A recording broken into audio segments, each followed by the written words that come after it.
नमस्कार, देश के सबसे पसंदीदा डिबेट शो राष्ट्रवाद में आपका स्वागत है। मैं हूं सुशांत सिन्हा। राष्ट्रवाद यानी देश से बढ़कर कुछ नहीं। मोदी सरकार के आज 8 साल पूरे हो गए। पिछले 8 साल में हिंदुस्तान कितना बदला, आज इसी पर बहस करेंगे। 26 मई 2014 को प्रधानमंत्री मोदी ने बतौर प्रधानमंत्री शपथ ली। फिर 2019 में प्रधानमंत्री मोदी दोबारा सत्ता में आए। इन 8 सालों में मोदी सरकार ने कई ऐसी योजनाएं लागू की जिसका देश के आखिरी नागरिक को फायदा मिला। देश ही नहीं, दुनिया में भी भारत की एक अलग पहचान बनाई।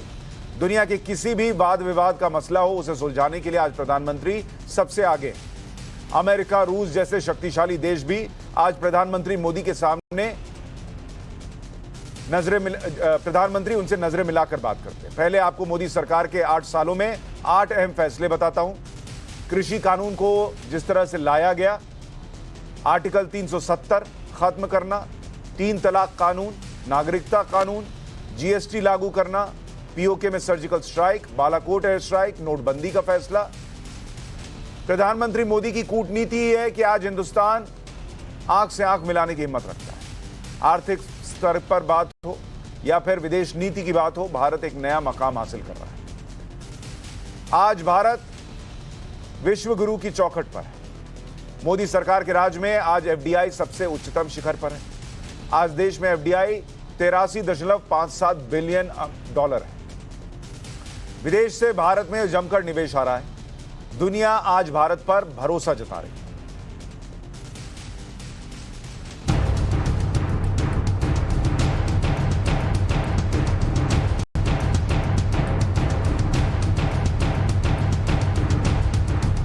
सौगंध मुझे इस मिट्टी की, मैं देश नहीं मिटने दूंगा। सबका साथ, सबका विकास, सबका विश्वास,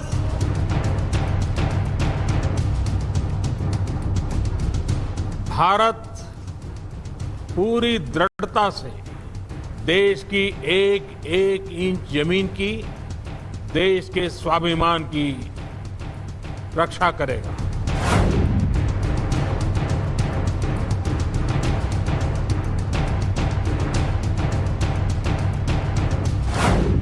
दुनिया ये महसूस कर रही है कि इंडिया मीन्स बिजनेस।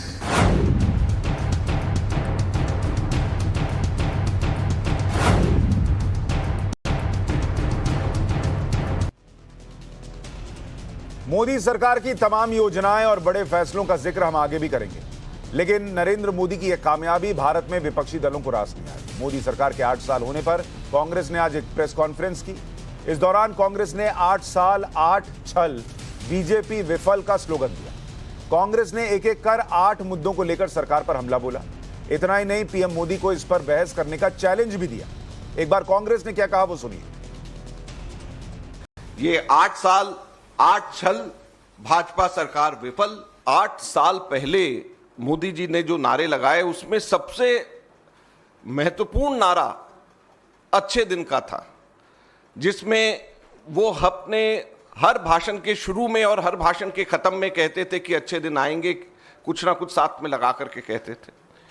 लेकिन आज प्रश्न 8 साल के बाद में देश की जनता कर रही है और कांग्रेस पार्टी भारतीय जनता पार्टी से ये पूछना चाह रही है कि किसके अच्छे दिन आए। कि हम चैलेंज करते हैं मोदी जी से, आ जाएं और सवाल जवाब कर ले, और हम अपनी तरफ से बात रखें, वो अपनी तरफ से बात रखें।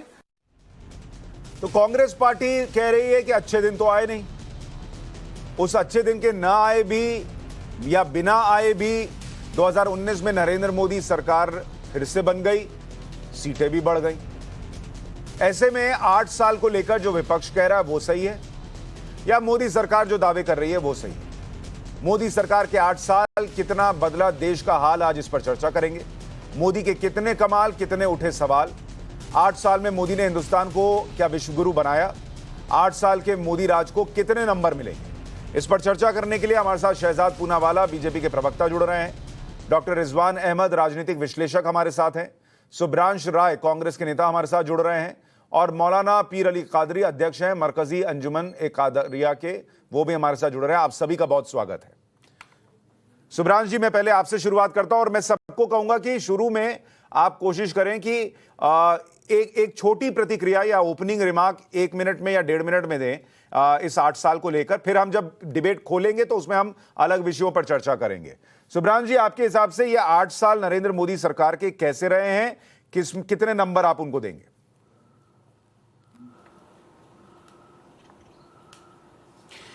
देखिए सुशांत जी, पहले तो 8 साल पूरा होने पे मैं प्रधानमंत्री को बहुत बहुत बधाई देता हूं। ये मेरा लोकतांत्रिक अधिकार है और मुझे लगता है कि वो बधाई डिजर्व करते हैं। दूसरी इंपॉर्टेंट बात है, बिल्कुल 8 साल 8 छल भाजपा सरकार हर मुद्दे पे विफल रही है, इसमें कोई सवाल नहीं है। देखिए, प्रधानमंत्री जी जब 2014 से पहले चुनावी भाषण दिया करते थे तो उनका एक हमेशा डायलॉग होता था, अच्छे दिन आएंगे, गुड डेज आर कमिंग। अब पता नहीं आज अच्छे दिन सिर्फ उनके कुछ चुनिंदा मित्रों के आए हैं, क्योंकि बाकी देश के तो अच्छे दिन आए नहीं है। बाकी देश का बुरा हाल है, अर्थव्यवस्था चौपट है। जब आप समय देंगे इस पे मैं डिटेल से प्रकाश डालूंगा।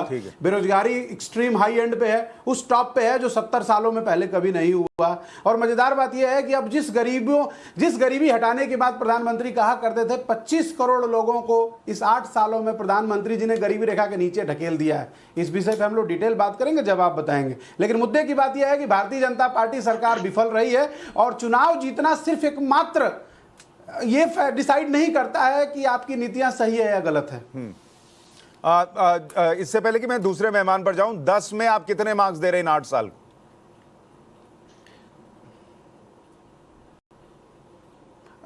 मुझे लगता है मैं प्रधानमंत्री जी को 3 साढ़े 3 मार्क्स देना पसंद करूंगा। 3 साढ़े 3? तो पुराने जमाने में 30% पासिंग मार्क होता था, तो पासिंग मार्क तो आप फिर भी दे रहे हैं। ठीक है। शहजाद पूनावाला लगभग अप्रॉक्स। ठीक है, शहजाद पूनावाला। ग्रेस मैंने कि मास्टर जी की अनुकंपा से, हाँ, अनुकंपा से जो बच्चे पास होते हैं वही वाला नंबर। ठीक है, डिस्टिंक्शन नहीं है, ग्रेस से पास हुए हैं। शहजाद पूनावाला वो कह रहे हैं अच्छे दिन नहीं आए हैं और जनता और गरीब हो गई है, महंगाई बढ़ गई है, अर्थव्यवस्था चौपट हो गई है, बेरोजगारी बढ़ गई है। आपका ओपनिंग रिमार्क क्या है? 8 साल में आपने क्या किया? देखिए, कुछ पंक्तियां लिख कर आया हूं, पढ़ सकता हूं। हुए 8 साल, काम बहुत से बेमिसाल। 13 करोड़ टॉयलेट, 80 करोड़ को मुफ्त खाना, 200 करोड़ मुफ्त टीके, ब्रॉडबैंड इंटरनेट का गांव तक फैला जाल, किसानों को 1,80,00,000 करोड़ रुपए का निधि दिया, गरीबों को मुफ्त इलाज और देखभाल, सबसे तेज बढ़ने वाली अर्थव्यवस्था। IMF ने भी माना है, हाईवे इंफ्रास्ट्रक्चर बनने की दुगनी हुई रफ्तार, UPI DBT जनधन के माध्यम से अब खत्म हुआ भ्रष्टाचार, सुलझे बहुत से पेचीदे सवाल और तुष्टिकरण पर हुआ सर्जिकल वार, राम मंदिर बनने लगा है 370, आतंकी यासीन, ये यासीन जिसको प्रधानमंत्री के कार्यालय में बुलाया जाता था, अब घसीट कर इस आतंकी यासीन का आया है बुरा काल, अंत काल। इसीलिए परिवारवादियों, अलगाववादियों और ऐसे जो तुष्टिकरण की दुकान सजाने वाले लोग हैं उनका हुआ है बुरा हाल। इन्होंने कहा अर्थव्यवस्था, आज तो पूरी दुनिया ने, इकोनॉमिस्ट ने भी माना है, सबसे बड़ी तेजी से बढ़ने वाली अर्थव्यवस्था भारत की है। फ्रेजाइल 5 से आज फास्टेस्ट 5 में हम लोग आ गए हैं। बेरोजगारी 20% बेरोजगारी का दर है पिछले 1 वर्ष से राजस्थान में, मतलब कि आम जो बेरोजगारी दर है देश में उससे 3 या 4 गुना ज्यादा है। वहां पर बेरोजगारी के लिए कुछ करना चाहिए। गरीबी हटाओ, 4 पुश्तें निकल गई, गरीबी हटाई नहीं। आज 80 करोड़ लोगों को गरीबी जो रेखा से नीचे है, 80 करोड़ जो लोग हैं उनको मुफ्त राशन देकर किस प्रकार से IMF ने बताया कि गरीबी रेखा से जो नीचे लोग हैं उनको बचाया गया कोरोना काल में, पूरी दुनिया ने देखा है। और चुनाव अगर पैमाना नहीं है तो बताइए पैमाना क्या होना चाहिए? ठीक है, आपके हिसाब से लोग हैं जो चुनाव और जनता को, मैं इस पर डिटेल में चर्चा करूंगा। आपके हिसाब से बहुत काम किया, बहुत बदलाव आया। कहूंगा जनता कह रही है 10 में से 10 तो मिले ही, परंतु अच्छे परफॉर्मेंस के लिए एक्स्ट्रा 1 मार्क जोड़ दिया है जनता। आप 10 में 11 दे रहे हैं। देखिए, जनता दे रही है। आप बताइए 5 राज्यों में ये जो 3.5 दे रहे हैं, इनको कितने राज्य मिले जरा बताइए। अच्छा ठीक है, अभी उस पर आऊंगा। अभी उन्होंने कहा कि भाई चुनाव जो है वो पैमाना नहीं है, चुनावी जीत पैमाना नहीं है, परिवार पैमाना है। लेकिन अभी इनिशियल कमेंट है सर, अभी इनिशियल कमेंट। मैं दर्शकों से भी कहूंगा कि आप कितने अंक दे रहे हैं नरेंद्र मोदी सरकार के 8 साल को। अगर आप यूट्यूब पर देख रहे हैं तो आप कमेंट बॉक्स में लिख सकते हैं, आप ट्विटर पर ट्वीट कर सकते हैं, हम उसको भी बताने की कोशिश करेंगे। अब आते हैं उन लोगों पर जो पॉलिटिकली कनेक्टेड नहीं है। रिजवान अहमद, आपके हिसाब से नरेंद्र मोदी सरकार के 8 साल कैसे रहे? फेल रहे हैं, कामयाब रहे हैं? आप उनको कितने मार्क्स दे रहे हैं? जी शुक्रिया, जय हिंद, वंदे मातरम। बात हमारे कांग्रेस के भाई ने महंगाई से शुरू करी थी और रोजगार से। 1974 में एक पिक्चर आई थी, 1974 में। भला बताइए आज से कितने साल हो गए? शायद 50 साल, 48 ईयर्स। उसमें एक गाना था, तेरी लड़ाई मार गई, यार की जुदाई मार गई, खुदा की खुदाई मार गई, और बाकी जो बचा वो महंगाई मार गई। और इसी गाने का एक अंतरा था, प्रेमनाथ सरदार बने हैं उसमें, वो कहते हैं, इसी गाने का अंतरा है, मजाक नहीं कर रहा, चाहे तो आप चलवा लें, कि एक वक्त था जब मुट्ठी में पैसे लेके जाते थे और झोले में चीनी लाते थे। अब वो वक्त है जब झोले में पैसे लेके जाते हैं और मुट्ठी में चीनी लाते हैं। ये मैं नहीं कह रहा, ये सन 74 का गाना है। 1971 में एक पिक्चर आई थी मेरे अपने, जो सिर्फ यूनिवर्सिटी यूथ के अनएम्प्लॉयमेंट पर और गुंडिज्म पे बनी थी। शत्रुघ्न सिन्हा और विनोद खन्ना थे उसमें। तो देखिए, मोदी को कोई कुछ बोले, मोदी जी को कोई कुछ बोले, पर कांग्रेस ना बोले। कांग्रेस को 65 साल 70 साल मौका मिला कि मेरे अपने और रोटी कपड़ा और मकान जैसी जब पिक्चरें बनती थी तो इन समस्याओं का संज्ञान ले लिया होता, तो शायद मोदी जी गुजरात में बामुश्किल कहीं एक विधायक होते और इनके जो बाबा हैं, जो अभी विदेश में नाक कटवा के आए, वो देश के प्रधानमंत्री होते। तो कोई कुछ बोले, लेकिन कांग्रेस का प्रवक्ता कम से कम कोई कुछ ना बोले। दूसरी बात, कांग्रेस की एक मैंने प्रेस कॉन्फ्रेंस सुनी, आपने सुनाई कि हम मोदी को चैलेंज देते हैं। भाई, मोदी को चैलेंज मत दो, आप जनता के बीच में जाओ, इस चैलेंज को लेके जनता को समझाओ, जनता आपको वोट देगी।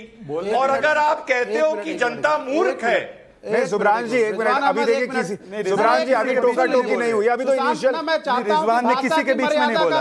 नहीं, एक मिनट, नहीं, रिजवान के बीच में क्यों बोला जा रहा है? उन्होंने किसी के बीच में ख्याल रहे। अरे भाई ठीक है, मैं क्या भाषा उन्होंने क्या बोला है? नहीं, भाषा की मर्यादा में देखता रहता हूं, आप चिंता ना करें। कोई भी ऐसी अनपार्लियामेंट्री शब्द होगा तो मैं खुद ही टोक दूंगा। आप नहीं, ध्यान रहे, नहीं तो अपने पास कहने के लिए बहुत शब्द है। हाँ ठीक है, नहीं, हम भी सुनने नहीं आए, हम भी सबके पास है भाई, लेकर आए। अरे सबके पास है, कोई रिजवान अहमद बात, शब्दों के मिसाइल बॉम्ब हैं, सब अपनी बात पूरी करें। अच्छा, मैं जरा बता दूं, मैं इतना बता दूं, जितनी देर में आप लोग बता रहे हैं, मैं देख रहा हूं यूट्यूब पे भर भर के लोग कमेंट कर रहे हैं। पर रिजवान की बात को हाँ, अभी नहीं रोक नहीं रहा हूं भाई, अभी बोल रहा हूं। लोग 10 से लेकर 9 और 8, इससे कम अभी तक किसी ने नहीं दिया है, और लगातार सैकड़ों मैसेजेस आ रहे हैं। रिजवान जी अपनी बात पूरी कीजिए, अपना नंबर दीजिए इनिशियल कमेंट में, फिर मैं जाऊंगा कादरी साहब के पास। प्रधानमंत्री को चोर कहने वाले एक सिर्फ बाबा शब्द पर तिलमिला जा रहे हैं। सारा कुछ विश्लेषण करने के बाद, और कमियां भी बता दूंगा, मेरे हिसाब से 10 में से 8.5। 10 में से 8.5, ठीक है। कादरी साहब, आपके हिसाब से ये 8 साल कैसे रहे हैं नरेंद्र मोदी सरकार के, और आप कितने अंक दे रहे हैं? साहब, नरेंद्र मोदी साहब जिस वक्त 2014 में सरकार बनी थी और जिस एहतजाज की बुनियाद पर जो है ये सरकार बनी थी, महंगाई का दर तो काफी बड़ा है, इसमें कोई शक नहीं है। गैस सिलेंडर के लिए स्मृति ईरानी काफी एहतजाज किया करती थी, लेकिन आज वही सिलेंडर कहां पहुंच गया आप देखेंगे। लेकिन साथ ही साथ एक बात जरूर है कि जो मामलात पहले की जो हुकूमतों में थे, वो मामलात से काफी हटकर ये हुकूमत चल रही है।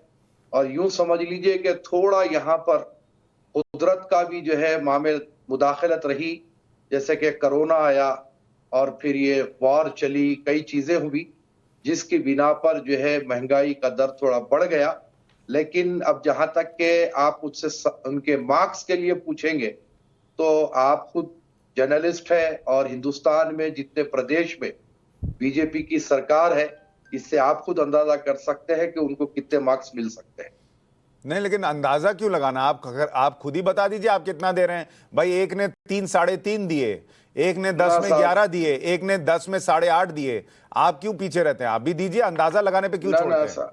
नहीं, अंदाजा लगाने में कोई हर्ज नहीं है। जब हिंदुस्तान का हम नक्शा देखेंगे तो जो है जितनी रियासतें हैं, 90% रियासतों में बीजेपी की हुकूमत है, तो उस हिसाब से सीधे सीधे 9 मार्क्स रख लीजिए आप। 9 मार्क्स रख लीजिए, ठीक है। 1 मिनट आ रहा हूं।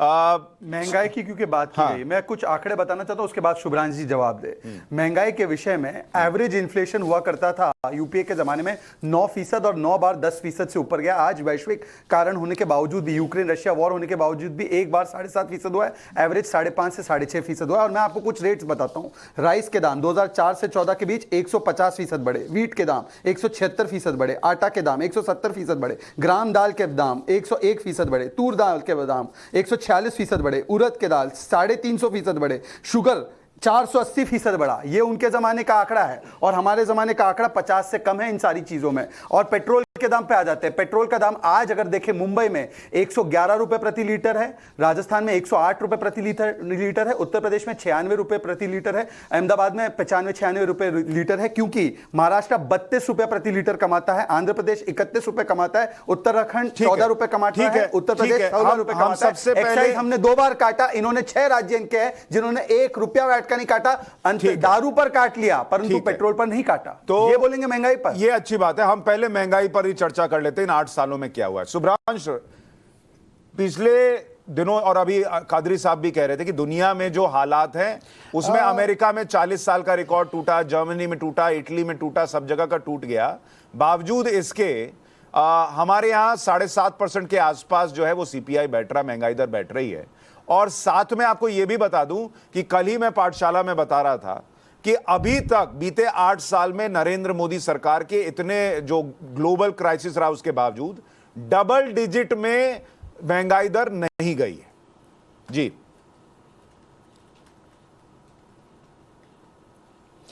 ऐसा है सुशांत जी, मुझे लगता है कि मैं थोड़ा बहुत कभी कभी आपकी पाठशाला देखता हूं तो शुद्ध पाठशाला की भाषा में समझने की कोशिश करते हैं। 1000 रुपए का सिलेंडर आज बिक रहा है, 2014 में ये 395 रुपए का बिकता था। ये कितने गुना और कितने परसेंटेज बढ़ा है ये देश की साधारण जनता समझ रही है, परसेंटेज में नहीं बात करते हैं, ठीक है। तेल 100 रुपए से ऊपर बिक रहा है, वो चाहे मध्य प्रदेश हो चाहे वो महाराष्ट्र हो, ठीक है। और यूपीए के दौरान में 2014 से पहले 60 रुपए, 62 रुपए, 65 रुपए था। कितना बढ़ा है पूरा देश आराम से देख रहा है। सीएनजी गैस जिसका प्रोडक्शन हिंदुस्तान में होता है आज 75 रुपया किलो है, उस समय 32 रुपया किलो होता था, ठीक है। शुद्ध देसी भाषा में समझने की कोशिश करते हैं। पिछले 8 सालों में सरकारी भर्तियों के फार्म निकलते हैं, पढ़ने वाले बच्चों से फीस लेकर फार्म भरवाया जाता है, एग्जाम नहीं होता, एग्जाम होता है तो रिजल्ट नहीं आता, रिजल्ट आता है तो कोर्ट में स्टे लग जाता है, ठीक है। शुद्ध। उसके बाद बहुत मजेदार बात, महंगाई की शुरुआत होती कहां से है और बेरोजगारी की शुरुआत होती कहां से है। ये इन्होंने जो 80 करोड़ लोगों को राशन बांटने की बात कही, इन तीनों के बीच में सिर्फ एक लाइन कॉमन है। एक नोटबंदी हुई थी, उस नोटबंदी के अगले दिन प्रधानमंत्री जी ने आकर पब्लिक फोरम में एक बात कही थी, 3 लाख कंपनियां रातों रात मैंने बंद कर दी। आपने भी देखा होगा, आपने भी सुना होगा, मैंने भी 100-200 बार देखा है, सुना है। उन 3 लाख कंपनियों में रातों रात कितने लोग बेरोजगार हुए और कितने लोगों का शटडाउन हुआ, वो वीडियो आप 100-200 बार छोड़ दे तो बेहतर रहे। 1 मिनट सर प्लीज, अब मैं पूरी बोल लूं। बोलते जाओ। मैं अब देखिए फ्लो में ना क्या है, बात टूट जाता है, मजा नहीं। बोलिए ठीक है, एक बात। दूसरी बात, 300 तो कंपनियां, 3 लाख कंपनियां रातों रात उन्होंने बंद कर दी। अब इसके बाद आते हैं, हाँ, एक उसके बाद खूब आराम से लाया गया। जब तक ये लोग अपोजिशन में थे जीएसटी का अपोज करते रहे, 1 नेशन 1 जीएसटी, 1 नेशन 1 जीएसटी। ये पहली ऐसी सरकार है जो कफन के ऊपर भी जीएसटी चार्ज करती है, ठीक है। अब मुझे मजेदार बात क्या है, बिल्कुल सही कह रहे हैं, महामारी का दौर था, पूरी मैंने आपको बीच में इसलिए नहीं टोका, मैंने बीच में इसलिए नहीं टोका क्योंकि आपने कई चीजें इधर से घुमा के उधर से की। उसका जवाब बीजेपी देगी या दूसरे लोग देंगे। आज मैं जो है मैं सिर्फ प्रश्न पूछ रहा हूं। मुझे ये बताइए, इतना आपने बता दिया कि सब हो गया, महंगाई हो गई, बेरोजगारी हो गई, ये हो गया, वो हो गया, आप लोगों को कहीं जीत क्यों नहीं मिलती है? पब्लिक क्यों नहीं आप पे विश्वास करती है कि ये सब हमको इस संकट से उबार सकते हैं? आपने कहा 25 करोड़ लोग गरीबी रेखा के नीचे चले गए, उन 25 करोड़ ने ही आपको वोट दे दिया होता तो आपकी सीटें आ गई होती।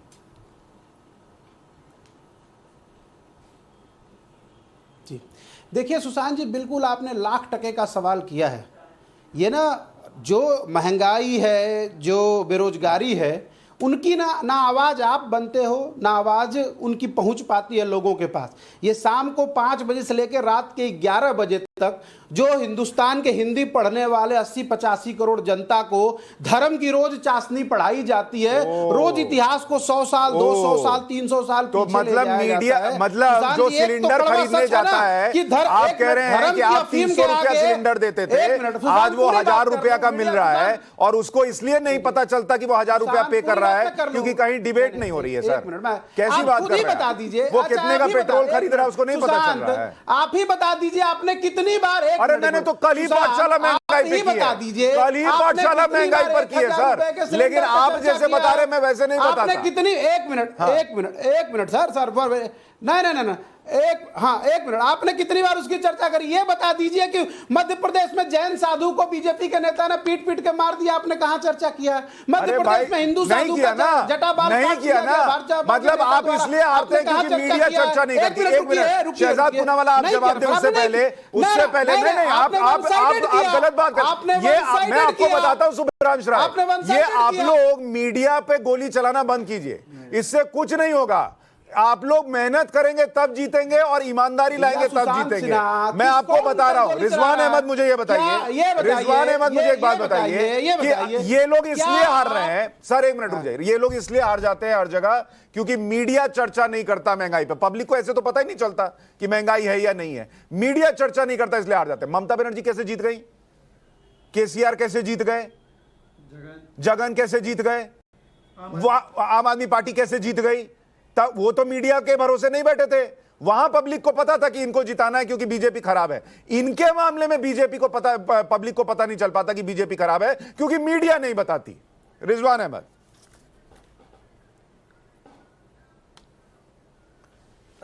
जी देखिए, इनकी पॉलिटिकल बात का क्या जवाब देना। अभी एक आप हाल में घटना देखिए, दो बातें। यूक्रेन की युद्ध को देखते हुए और कोरोना को देखते हुए ऑपोजिशन पहले उन मुल्कों की एक सूची दे जहां पिछले 3 साल में इन्फ्लेशन कम हुआ है, बेरोजगारी कम हुई है, तरक्की उन्नति आई है। पहले आपको तुलनात्मक आर्गुमेंट करना पड़ेगा क्योंकि भारत भी इसी विश्व का हिस्सा है। आप भारत को अलग से उसका मूल्यांकन नहीं कर सकते। पहली बात सुशांत भाई। दूसरी बात, आज भारत क्या है? यूक्रेन युद्ध हुआ, पूरी दुनिया रशिया के खिलाफ लामबंद हुई, अमेरिका ने हिंदुस्तान को धमकाया, नेटो ने यूरोप ने हिंदुस्तान को धमकाया। यह पुरानी बात नहीं है, 2-3 महीने पुरानी बात बता रहा हूं। नरेंद्र मोदी का क्या स्टैंड था? नरेंद्र मोदी ने कहा भारत को मत धमकाना, यह पुराना भारत नहीं है, जो हमारे हित में होगा हम वही करेंगे। हमने रशिया से संबंध वही रखे, हमने रशिया का तेल भी लिया। अमेरिका और यूरोप ने हमारा क्या कर लिया? अमेरिका और यूरोप ने हम पर कौन से सैंक्शन लगा दिए? खिसियानी बिल्ली की तरह अमेरिका और यूरोप पीछे हट गए और कहा इंडिया के साथ मत खेलो, इंडिया को ना धमकाओ। और प्राइम मिनिस्टर ऑफ पाकिस्तान ने क्या बोला? इमरान खान ने, पूर्व प्राइम मिनिस्टर ने, कि ये भारतीय है जिसको कोई अब डरा धमका नहीं सकता। ये इमरान खान के शब्द हैं। इन चीजों को ये विपक्ष वाले देखते नहीं है, ये मोदी विरोध के चक्कर में भारत विरोध में लग जाते हैं। ठीक है, शहजाद पूनावाला। देखिए, ये कोई इन्फ्लेशन का मामला नहीं है, ये राजनीतिक रिसेशन का मामला है। कुछ लोग 70 वर्ष में जोड़ी मीडिया पता है क्या है? जोड़ी मीडिया वो है जो बार बार इनकी जोड़ी बनकर राहुल गांधी तो अभी आ रहा है, प्रियंका वाड्रा बस आ रही है, कांग्रेस बस आने वाली है, ये करने वाली जो मीडिया है। आज मीडिया सवाल पूछती है और आज मीडिया आईना दिखाती है, तो आज इनको मीडिया पर ही सवाल खड़ा करना है। पर 8 वर्ष में मैं बस 1 सेकंड जोड़ दूं, आपने चूंकि जोड़ी मीडिया जोड़ दिया, मैं इसका दूसरा नाम देता हूं। मैं तो कल किसी से चर्चा हो रही थी तो उसने पूछा कि ये लोग किस मुंह से गोदी मीडिया और फलाना मीडिया कहते हैं। कांग्रेस पार्टी की एक प्रवक्ता है, आजकल वो भी पाठशाला की नकल वकल करती हैं, गलती करती हैं, नियत साफ नहीं है। लेकिन उसमें क्या है, उसने मुझसे कहा कि भाई वो आज तक एंकरिंग कर रही थी, पत्रकारिता कर रही थी और परसों जाके वो चुनाव लड़ रही थी कांग्रेस पार्टी के लिए। तब कैसे था? और ऐसे कई सारे उदाहरण हैं, कई उदाहरण हैं। एक भाई साहब थे, एक चैनल के एडिटर थे और उसके बाद चले गए आम आदमी पार्टी में कूद के। नहीं, अब सुन लीजिए, मेरी और ये बात लोग पूरी नहीं दूसरों को हुई। ज्ञान देते हैं पत्रकारिता क्या है? इनके पास देखिए, एक सेकंड सर, मेरी बात पूरी नहीं हुई है, कायदे से मेरी बात हो जाने दीजिए, फिर इनको मौका दीजिए। एक सेकंड सुब्रांश जी, आप पर कोई पढ़ाते हो, सुशांत जी, अगर तरीका नहीं पढ़ाने है, वाला गलत टीचर ही नकल करके पास हुआ हो, जब तुम्हारा इतिहास ही शुरू होता है भाई 1994, 1974, सुशांत जी, मेरे मौके पर हस्तक्षेप हो रहा है। 2014 से 2022 की सुशांत जी, मेरा समय है बोलने का, ये उनका एडिशनल आप सुब्रांश, मैं भी तुम्हें बताऊं, मेरी बात सुनो सुब्रांश, मैं भी तुम्हें बताऊं कि मुझे मीडिया के बारे में तो ना समझाना। मेरे पास मीडिया को फोन करने वाले प्रधानमंत्री का भी इतिहास है भैया। तुम फोन करके अपना शो रुकवाने वाले प्रधानमंत्री का भी इतिहास है। मुझे ना समझाना सुब्रांश।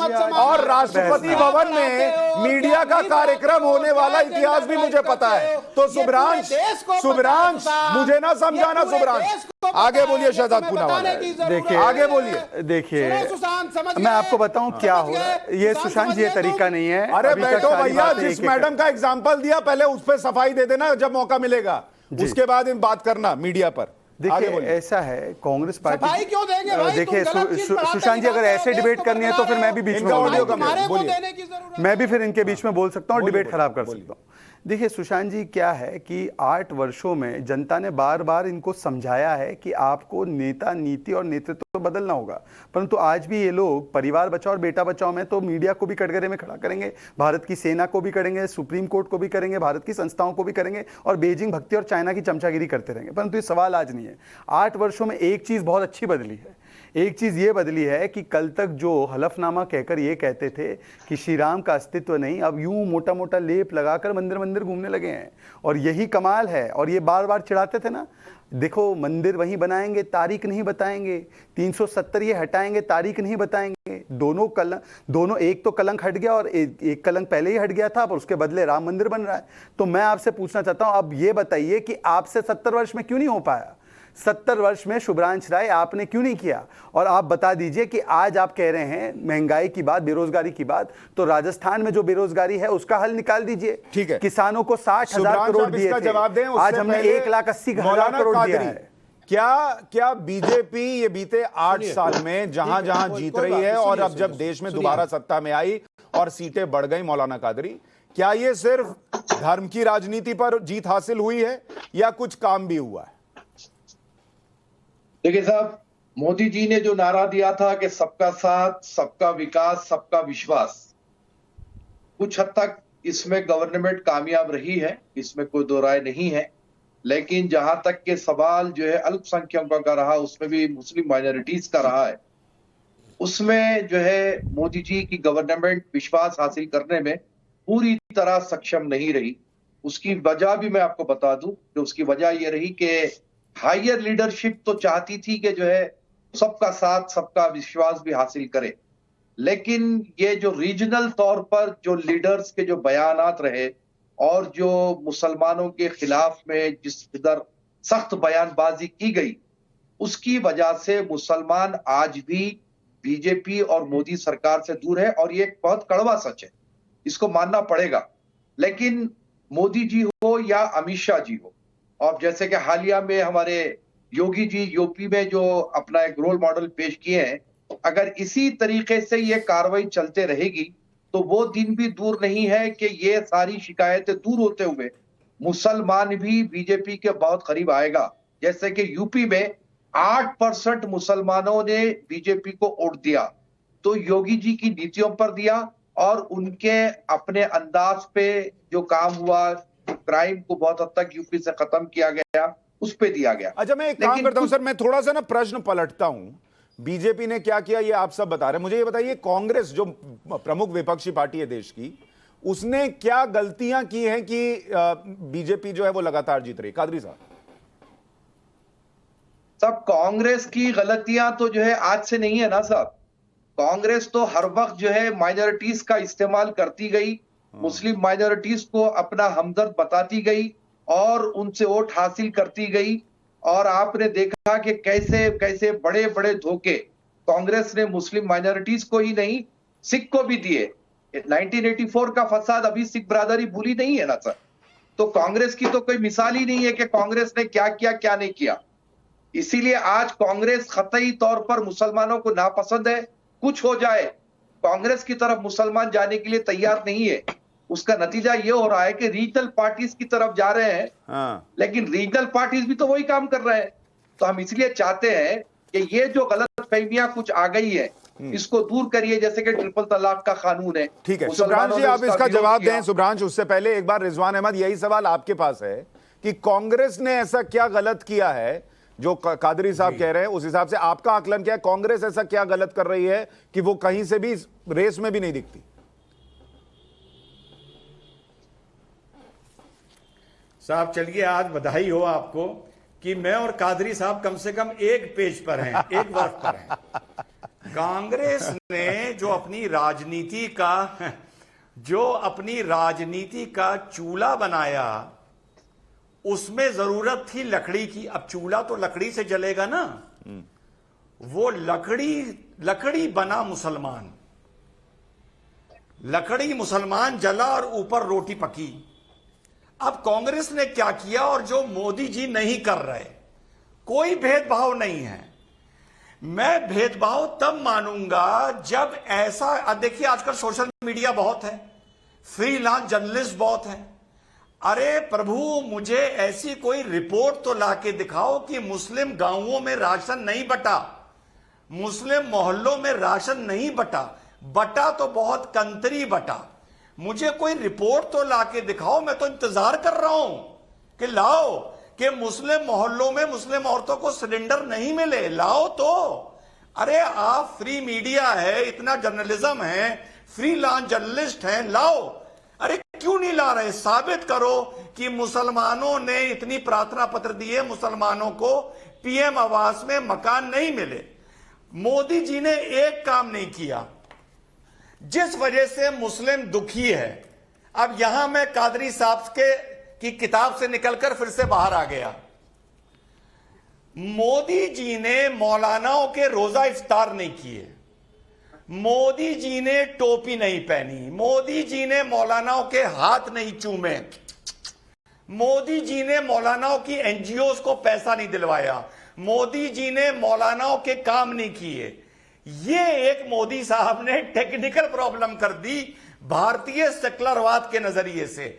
जिस दिन मोदी जी इसका कोर्स करेक्शन कर लेंगे, सब मोदी की वाह वाह करते नजर आएंगे, आप देख लीजिएगा। ठीक है सुब्रांश, आप सुन रहे हैं दो ऐसे लोग जो पॉलिटिकल पार्टी से नहीं है, उनका यह कहना है कि कांग्रेस पार्टी सिर्फ, और स्पेशली कादरी साहब चूंकि मुसलमान का कह रहे थे कि आप इस्तेमाल करते हैं और उस तरह से उनके लिए काम नहीं करते, इसलिए पब्लिक आपसे दूर हुई है।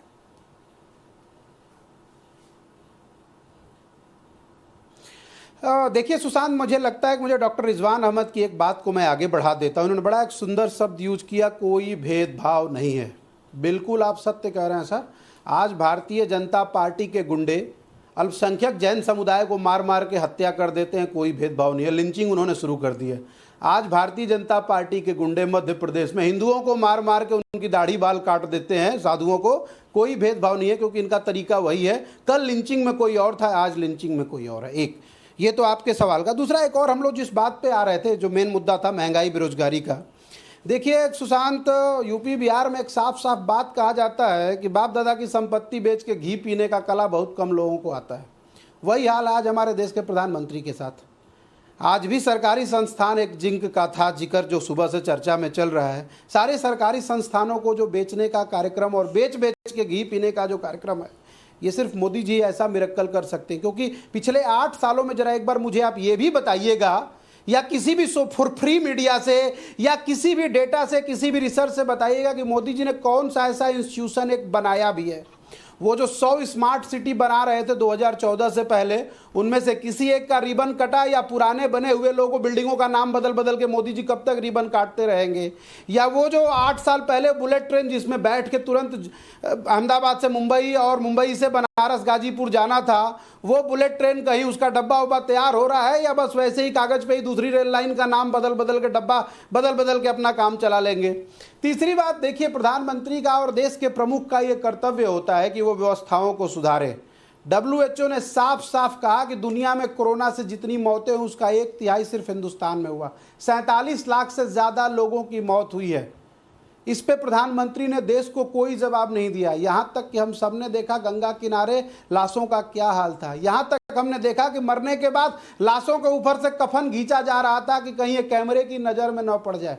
सर, इस दुर्दांत अपराध के लिए कौन से शब्द यूज किए जाएं? और इससे भी इंपॉर्टेंट बात है कि अगर ये महामारी जिसका पूरे दुनिया में आया, सबने एक दूसरे के साथ कंधा से कंधा मिलाकर एक दूसरे को सहयोग दिया था, जिसमें प्रधानमंत्री ने जिन्हें जो अपना प्राइवेट NGO बनाकर इतना पैसा कलेक्ट किया, उसमें से इन लोगों को जो कोरोना से शिकार थे उनको आर्थिक मदद क्यों नहीं दिया? मुद्दा बहुत भारी है सुशांत जी। अगर दिल से सोचा जाए ना तो सिर्फ आंसू निकलते हैं। मैंने तब शुरू कहा था ना आपको कि जीत हार पैमाना नहीं हो सकता है ठीक है, हम नहीं है, कोई बात नहीं, लेकिन ये इस बात की कोई गारंटी थोड़े है यार। था कि मैं आपसे भी पलटकर पूछूं फिर निकलेगा कि कांग्रेस पार्टी की इस हालत के लिए वजह क्या है, जो मैंने बाकियों से पूछा था, लेकिन आपने जब जवाब दिया तो उसकी वजह फिर मिल गई कि आप लोग जो है ना, जो कादरी साहब कह रहे थे कि आप ईमानदार नहीं है। सर, मैं ये कहता हूं क्योंकि जब आप बात करते हैं देश की और आप बात करते हैं नरेंद्र मोदी की, आप दोनों को मिला देते हैं। इस देश में नए IITs बने, आपको नहीं दिखा। इस देश में नए एम्स खुले, आपको नहीं दिखा। इस देश में सड़कें बनी, आपको नहीं दिखा। इस देश में दुनिया में महंगाई का रिकॉर्ड टूटने के बाद भी महंगाई कंट्रोल में, आपको नहीं दिखा। इस देश में किस तरीके से लोगों की जो आमदनी है सालाना, वो कहां 60,000 से बढ़कर 1.5 लाख तक गई, आपको नहीं दिखा। आपको दिखा? आपके ये कहने के बावजूद कि भाई मीडिया कुछ नहीं दिखाता, आपने खुद एक्सपोज कर लिया खुद को ये कहकर कि आपने खुद को एक्सपोज किया ये कहकर कि वहां कफन नोचे जा रहे थे। ये देखकर ये दुनिया ने देखा, वो कफन किसने दिखाया? मीडिया ने दिखाया। और उसके बावजूद लोगों ने आपको वोट क्यों नहीं किया? आपको पता है? मैं आपको बता रहा हूं आपको लोगों ने वोट क्यों नहीं किया। मैं आपको बता रहा हूं क्योंकि आप लोग ईमानदारी नहीं रखते। आप कह रहे हैं WHO रिपोर्ट कह रहा है कि कितनी मौतें हुई। आपके खुद के कांग्रेस शासित राज्यों के स्वास्थ्य मंत्रियों ने उस रिपोर्ट को नकार दिया है। आपके खुद के कांग्रेस शासित राज्यों के स्वास्थ्य मंत्रियों ने उस रिपोर्ट को नकार दिया। तो नरेंद्र मोदी के विरोध के चक्कर में कब आप देश विरोध में चले गए, आपको पता नहीं चला। शहजाद पूनावाला, बेच रहे हैं, इनको थोड़ा काबू में लाइए, ये बौखला गए। ठीक है, देखिए ऐसा है, जो मुहावरा इस्तेमाल किया शुभ्रांश राय ने, उसी से कई चीजें साफ हो जाती है। देखिए सुशांत जी, मैं डिसिप्लिन मेंटेन करता हूं, मेरे अनुशासन को मेरी कमजोरी ना मापा जाए, वरना मैं भी बुलडोजर लेकर चलता हूं। चलिए, ऐसा है कि इन्होंने जो मुहावरा इस्तेमाल किया कि बाप दादा की संपत्ति, यही तो मानसिकता थी। यही तो मानसिकता थी कि 1 रुपया भेजा जाता था, 85 रुपए कांग्रेस के लोग खा जाते थे मिडिलमैन के रूप में। आज वो प्रथा बंद हो चुकी है।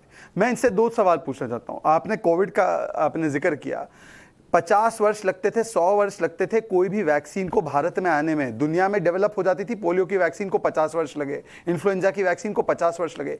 ये पहली बार ऐसा हुआ कि जिस समय पर दुनिया में वैक्सीन तैयार हुई, उस समय पर 2 वैक्सीन तैयार हुई और आज 200 करोड़ टीके लग रहे हैं, ज्यादातर मुफ्त लगे हैं। मतलब कि यूनाइटेड स्टेट्स और यूरोपियन यूनियन को मिलाकर भी ज्यादा टीके हमने भारत में लगाए हैं। ये उपलब्धि नहीं है। ये किसकी उपलब्धि है? ये केवल आपकी उपलब्धि है।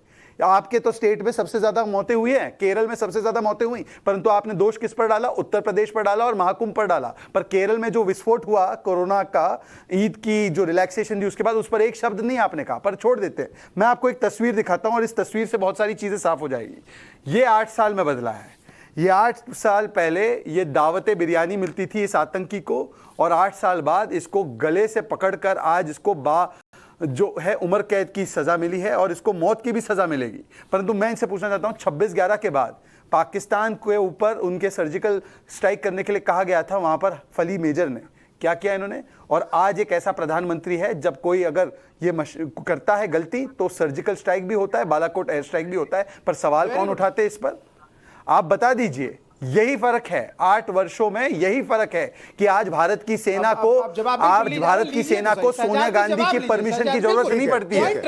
रिजवान अहमद, मुझे एक बात बताइए, जिस ईमानदारी का सुब्रांश, 1 मिनट, दोनों कुछ बोलना चाह रहे, बहुत देर से उन्होंने हाथ उठाया हुआ है, मैं आपके पास आता हूं, आप जवाब दीजिएगा। 1 मिनट जरा थोड़ा शहजाद के इस लास्ट वाले सवाल का जवाब दे दो। तो छोटे में दीजिएगा, आप बहुत लंबा बोलते हैं, फिर दूसरों को मौका नहीं मिलता। छोटे में शहजाद, बिल्कुल आपने सही कहा कि जिसको, बिल्कुल सर 30 सेकंड में दूंगा। पहली बार ये कि एक फोटो मैं भी दिखाता हूं, अलगाववादियों को पहला देश का ऐसा कौन सा व्यक्ति था जिसने अलगाववादियों को दफ्तर में बुला के मिला था? प्रधानमंत्री, हमारे पूर्व प्रधानमंत्री, हमारे भारत रत्न प्रधानमंत्री पंडित अटल बिहारी वाजपेयी। एक दूसरा, उस आतंकवादी को सजाए मौत देनी चाहिए, फांसी देनी चाहिए। यासीन मलिक कहाँ है दिखाना? पासपोर्ट पंडित अटल बिहारी वाजपेयी। नहीं, उस तस्वीर में यासीन मलिक कहाँ है दिखाना जरा। एक मिनट, नहीं, यासीन मलिक की तस्वीर दिखा दो। पार्टी के नेता का भैया उस तस्वीर में नहीं दिखा दो ना, यासीन मलिक का है, मैं लेकर आया हूं। अगला उस तस्वीर आप बता दो यासीन मलिक का है। ये आतंकी घोषित किया गया है। कांग्रेस बुक्कार इसको आतंकी नहीं मान रही है। कांग्रेस कह रही है बुक्कार के साथ मिलकर कि वर्डिक्ट आ गया पर जजमेंट सही नहीं था। इस आतंकवादी को पासपोर्ट किसने दिलवाया? आपकी सरकार ने हाफिज सईद से मिलने गया था 2007 में। बिल्कुल सही बात है। आपकी सरकार ने हाफिज सईद से भी मिलने दिया।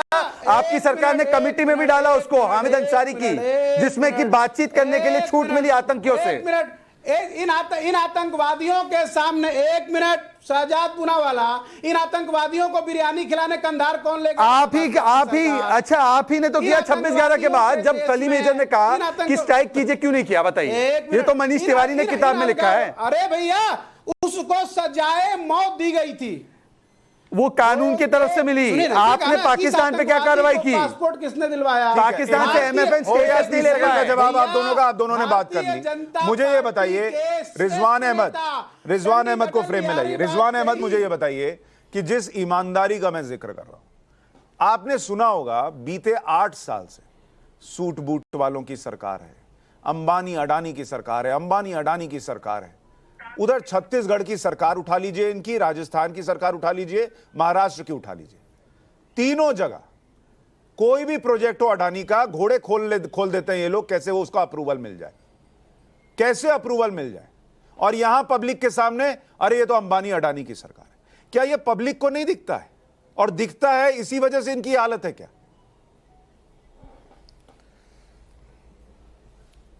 देखिए, जहां तक प्राइवेटाइजेशन और अंबानी अडानी की बात है, 2014 से पहले इस देश में क्या क्या प्राइवेटाइज हुआ, वो लिस्ट इतनी लंबी है कि यहां पर पढ़ी और बोली नहीं जा सकती।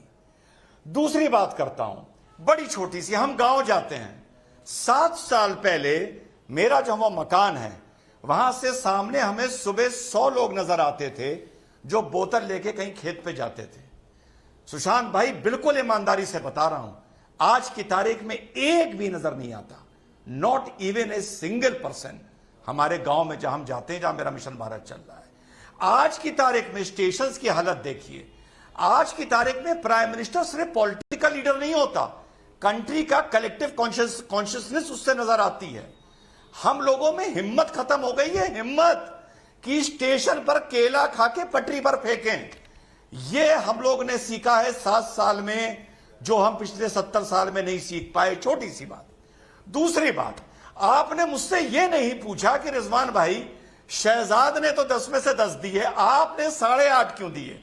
यह पूछना चाहिए था ना आपको। कहिए तो बताऊं क्यों दिए? बता दीजिए।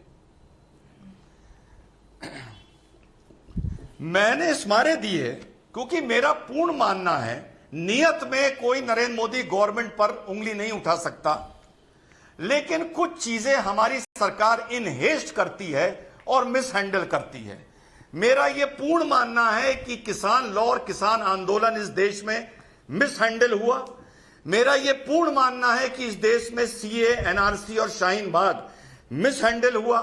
और मेरा यह पूर्ण मानना है कि सरकारी नौकरियां जो निकलती हैं, उत्तर प्रदेश में भी उसके जो पेपर लीक होते हैं, जो पिटीशंस होती हैं, जो रिजल्ट्स और एग्जाम पे स्टे लगता है, ये तीनों चीजें मेरे भाई हमारे देश में मिस हैंडल हुई हैं और हो रही हैं। और इस पर हमारी गवर्नमेंट को आगे ये सुनिश्चित करना चाहिए कि जो भी नीति लाएं, सोच समझ के लाएं, ठोक बजा के लाएं, और नीति का मैसअप ना हो, जैसा हमने अक्सर देखने को मिलता है 2-4 केसेस में। ठीक है कादरी इस साहब, बारे मैंने 1.5 नंबर कम किए हैं। ठीक है कादरी साहब। देखिए साहब, सबसे पहली बात, सीएए का जो प्रोटेस्ट जो हर वक्त हमारे डिबेट्स में उन्वान बना रहता है, मैं उस पर आपको 2 सेकंड उस पर लूंगा, उसके बाद आगे दूसरी बात कर दूंगा। कि सीएए के प्रोटेस्ट में जो चीजें हुई और जितने दिन प्रोटेस्ट चला और जिस तरीके से वो प्रोटेस्ट को लोगों के सामने पेश किया गया, तब हमको जो आपत्ति है वो सिर्फ एक ही जुमले पे है कि उस बिल में जो मुसलमान का जो शब्द इस्तेमाल किया गया, मुस्लिम का, हमें बखूबी मालूम है कि यहाँ के कोई भी मुसलमान पर कोई उसकी जो है नेशनलिटी पर कोई फर्क आने वाला नहीं है, ये सबको मालूम है। लेकिन संविधान में ये बात वो तय कहना है चाह रहे हैं कि मुस्लिम कि शब्द नहीं है। नहीं सीए इन्होंने हाँ, कहा कि किसी वो भी मुस्लिम धर्म के आधार पर कहाँ पे है वो बता दीजिए हमें, कानून में कहाँ है?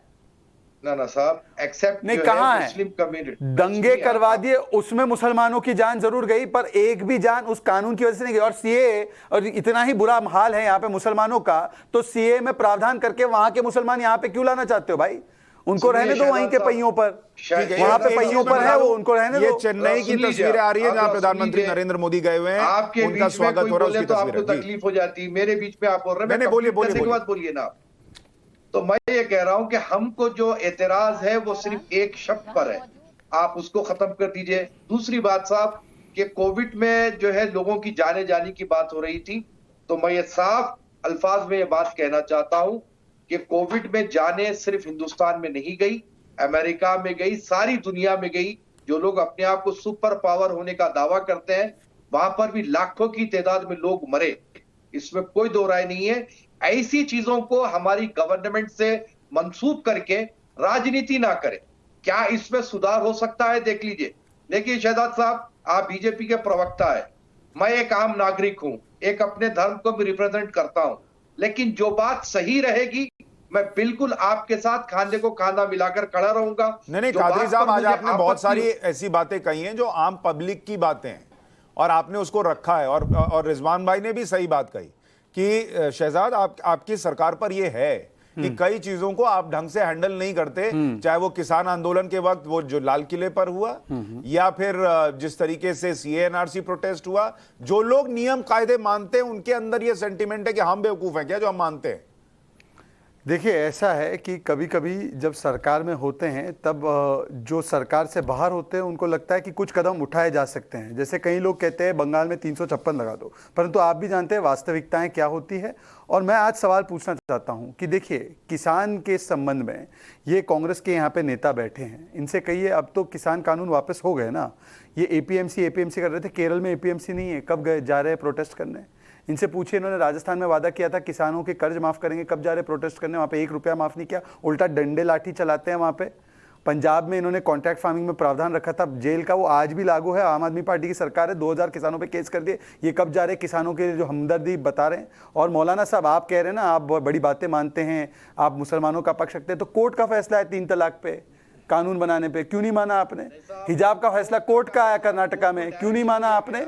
नहीं, आप बताइए ना, आप सहूलियत के हिसाब से राजनीति करेंगे और वो वाले भाई साहब जो बैठे हैं आपके नाम पर राजनीति करने वाले, वो तो उनके दोहरे मापदंड दिखाई दे रहे हैं। देखिए, दरअसल बात क्या है, इनकी राजनीति देखिए, ठीक है मौलाना साहब, आपसे कोई गिला शिकवा नहीं है, आप तो विक्टिम है, इनके विक्टिम है, अग्रेसर से बात कर रहा हूं मैं, जो आपका इस्तेमाल करते हैं। इनके इस्तेमाल करने वाले लोगों ने केवल और केवल इन्होंने एम्बिशन, पोजीशन और कमीशन की राजनीति की है, और आज मिशन और विजन की राजनीति हो रही है, इसलिए इनको पच नहीं पा रहा है, क्योंकि इनका कमीशन बंद हो गया, इनको पोजीशन कोई दे नहीं रहा, और इनका एम्बिशन जो है अधूरा रह गया है। ठीक है, चलिए, मेरे पास वक्त इतना ही था।